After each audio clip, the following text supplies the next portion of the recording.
What's up, everybody? We're gonna try this again. Today we're gonna talk to you about community ecology. I'd like everybody to know what a niche is, understand like organisms' role in their environment. We're gonna talk a little bit about food chains and webs, which you guys have had drilled into you since about the 3rd grade. But yeah, community structures, that kind of stuff. Let's get into it. Okay, guys. So there's a deer right in there. You just saw it pounce. Okay, guys, so we're here at a beaver dam, flooded out area due to beaver activity. You can see here some really good evidence for these guys. You can see over there the more recent gnawing on these limbs. You also can see here, let's see if I can get this right, but in the waterway there, you can see there's paths where they've come up onto shore and eaten a lot of the vegetation. But a beaver is what we call a keystone species in nature. It creates habitats like this. And of course, millions of other organisms are going to rely on that. Right now, the mosquitoes are hatching like crazy out of the water.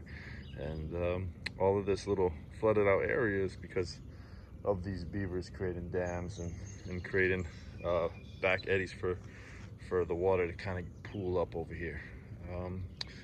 So let's take a little walk and see what we're able to see today. Hopefully we're able to pick up a couple more cool things along the way. But the first thing that I want to explain to you guys, just to reiterate a key point here, what we're talking about today is all about communities. Communities, you guys, are going to be interactions between many living things, not just one population. So all the populations out here, how are they interacting together?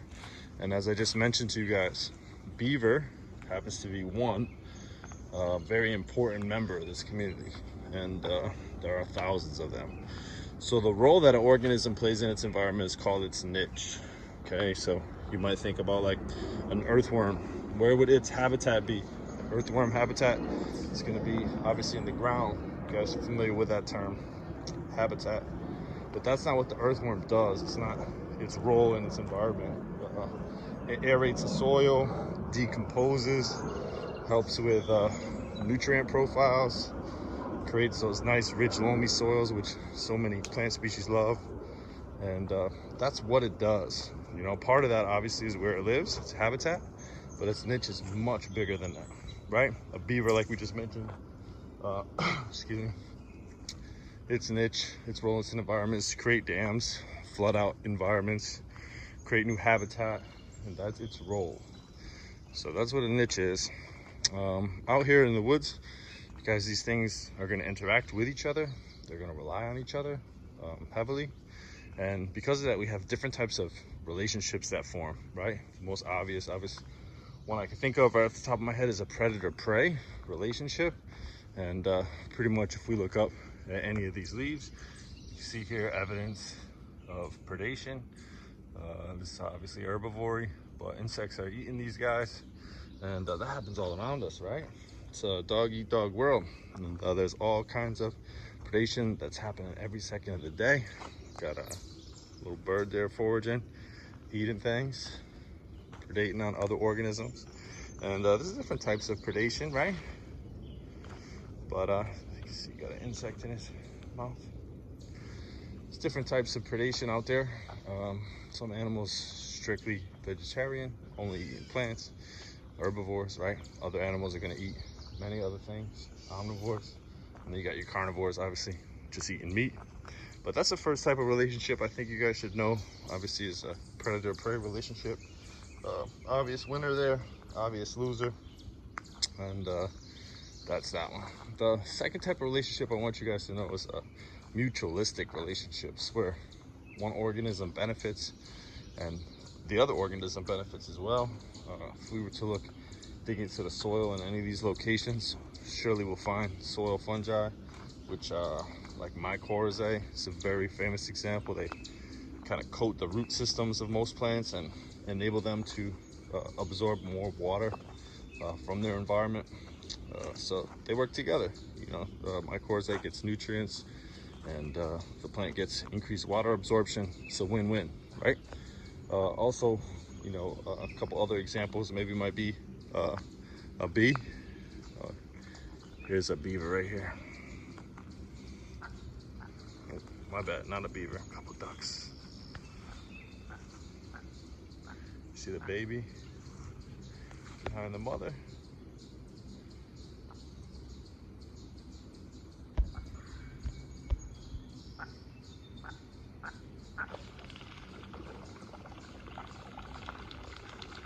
Not taking off, huh? Just trying to get away from me. Yeah, those guys, the male has a black head. The female is what you just saw, has that nice reddish colored head. But yeah, what I was saying is with mutualism, there's a situation where both gain, right? So with bees, obviously bees are tremendous pollinators, provide all kinds of resources to the plant, but the bees also get nectar, and that's the trade-off. So the plants and the bees work together and get that job done. So tremendously beneficial for them. The next type of relationship I want everybody to understand is something called commensalism.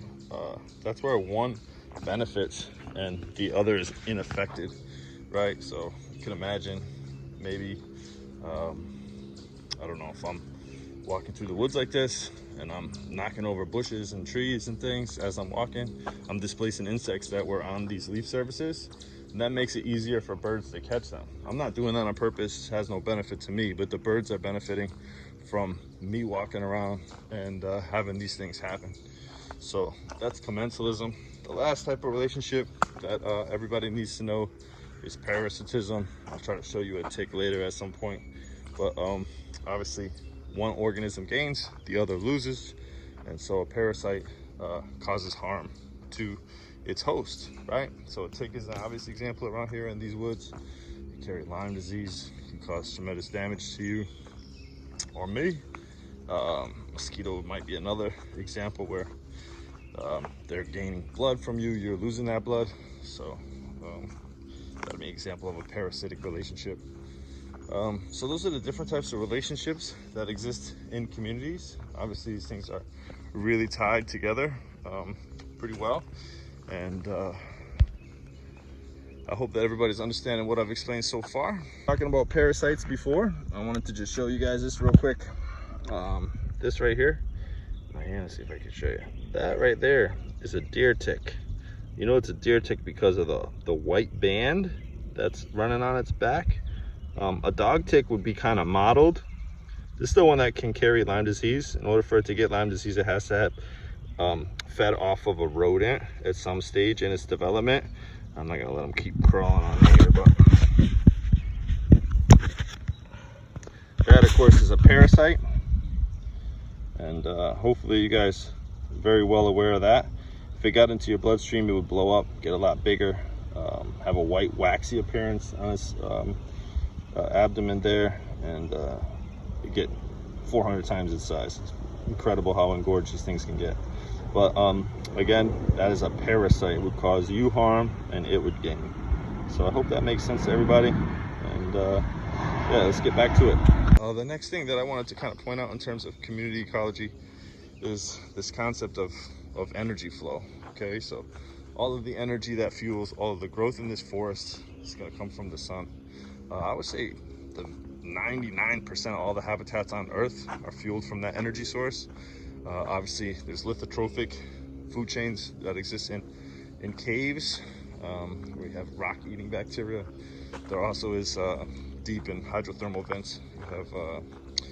You have bacteria that live off of the sulfur emitted in some of those environments, so they're chemotrophic. But the rest of the world is set up on plants. Just look around you, how much green you're seeing. They're the autotrophs that start the food chain, and so what they're doing is constantly absorbing solar radiation, particularly blue and red light mostly. That's why you're seeing green reflected back out. And what they're doing is they're making those sugars, right, through a process called photosynthesis, which you all are very aware of. From there, we have energy now in chemical form, and that is enabling all of the diversity that we see around us. Okay, so animal life is 100% dependent on that, and So all aspects of life really dependent on that solar radiation. Okay, so that starts us thinking about these things called food chains. Food chains just show you the trophic structure, meaning what eats what in a directional flow of energy. So a food chain might start off with grass like this, getting consumed by an insect. Insect is then consumed by a fish down in the stream, and then I eat the fish. Okay, so we got a few different steps to that energy flow or transitions called the food chain.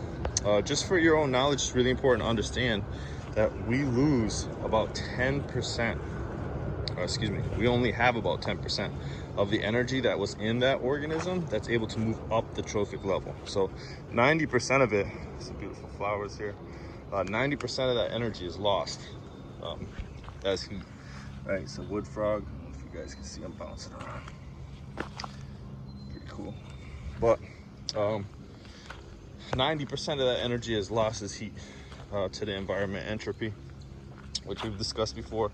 But that's a tremendous amount of loss. So when you think about that, there is very little energy that's moving from one aspect of the food chain to the next trophic level in the food chain, and that makes it a little challenging. So one thing I kind of want to point out here, which is really important to me and I think in our societies today, is that we understand that, and humans being omnivores, we're able to decide which trophic level we're eating at. And you know, the more plants you're able to incorporate into your diet, you're eating at a primary consumer level, and so that means there's more energy available to feed humans, more plant consumption that humans have, right? If we eat the herbivores, then 90% of the energy that was available at that primary trophic level is lost before we're able to get it at that herbivore level. So I hope that makes sense, and that's where we'll end our little mini walk today. Take it easy, everybody.